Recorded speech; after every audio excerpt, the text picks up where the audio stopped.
Hello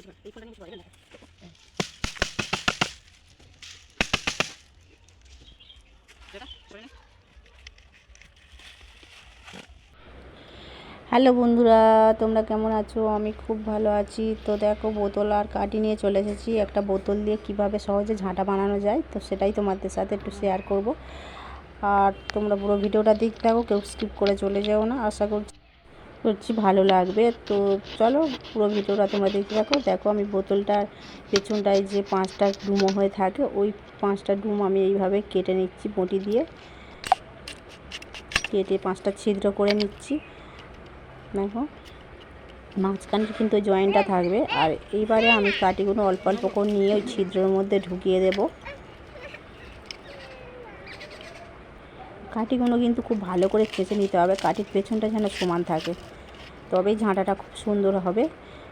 আর দেখো এইভাবে, আর প্রথম কাঠিটা দেখো যেন সামনে থেকে পেছন দিয়ে এমন ছিদ্রের মধ্যে দিয়ে দেবে যেন পেছনের মুখ থেকে বেরিয়ে যায়। পেছনের মুখ থেকে বেরিয়ে গেলে তবে একটু টাইট হলে তবে ঝাঁটাটা ভালো হবে।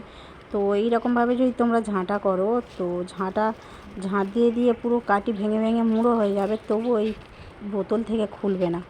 পুরো 100% গ্যারান্টি আমি দিতে পারি, কারণ এইভাবে আমি অনেক ঝাঁটা বানিয়েছি। আর আমার ছোট ছেলে দেখো আমাকে হেল্প করছে, কাঠিগুলো আস্তে আস্তে দিচ্ছে। তো যাই পারে হোক বন্ধুরা, তোমরা পুরো ভিডিওটা দেখতে থেকো। আর আমার ভিডিও দেখে কেমন লাগলো আমাকে কমেন্ট করে জানিও। 5টা ছিদ্র প্রত্যেকটা বোতলে, যে কোনো বোতল নিলে হবে, তবে বড় বোতল নিলে কিন্তু কাঠিগুলো বেশি ভেতরটা ঢুকে যায়।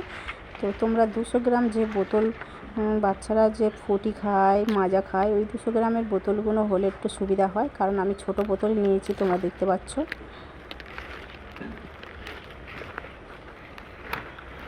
আর এইভাবে বোতলের মধ্যে ঝাঁটা করলে কিন্তু কাঠি খুব অল্প লাগে, আর খুব সুন্দর একটা তোমার ঝাংড়া ঝাঁটা হয়। আর দড়ি দিয়ে ঝাঁটা করলে কিন্তু খুব ভালো সেরকম হয় না, কারণ অনেকবার আমি করেছি, ঝাঁট দেওয়ার পরে ঝাঁটাটা এক জায়গায় হয়ে গিয়ে পুরো ঝাঁটা খুলে যায়, বারবার আমাকে এইটা টাইট করতে হয়। কিন্তু এই বোতল দিয়ে ঝাঁটা করলে একবারই করলে আর টাইট করতে লাগে না।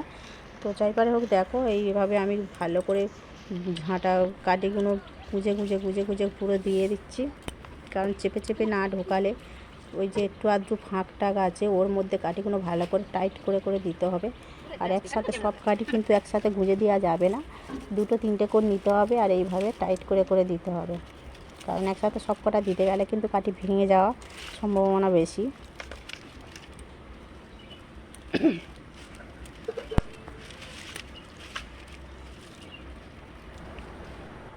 দেখো, এইভাবে গুঁজে গুঁজে আমার পুরো টাইট করে নেওয়ার পরে ঝাঁটাটা আমার হয়ে গেছে। তো এখানেই শেষ না, তো চলো আমি আবার আগুনে এটা সেঁকে নেব।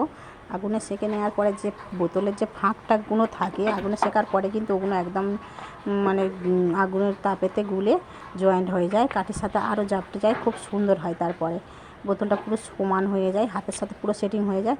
তো যাই পারে হোক, ওইভাবে করার পর দেখো আমি ছিপিটাও টাইট করে লাগিয়ে নেব, ছিপিটাও ফেলার দরকার নেই। আর কাঠিগুলো দেওয়ার পর ভালো করে ঠুকে ঠুকে দিয়ে তারপর ছিপিটা আটকানো হয়েছে।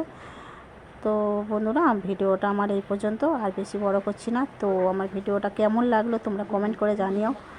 আর ভিডিওগুলো যদি ভালো লাগে লাইক কমেন্ট শেয়ার করো, আর চ্যানেলটাকে সাবস্ক্রাইব করে আমার পাশে থেকো।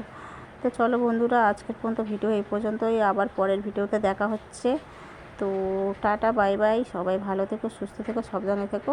আর ঝাঁটাটা রেডি হওয়ার পরে দেখো, এই মাথাটা আমি কেটে সমান করে নিইনি, তাই এখন আমি সমান করে নিচ্ছি। চলো একটু ঝাঁটিয়ে দেখাই দিই ঝাঁটাটা কেমন হয়েছে।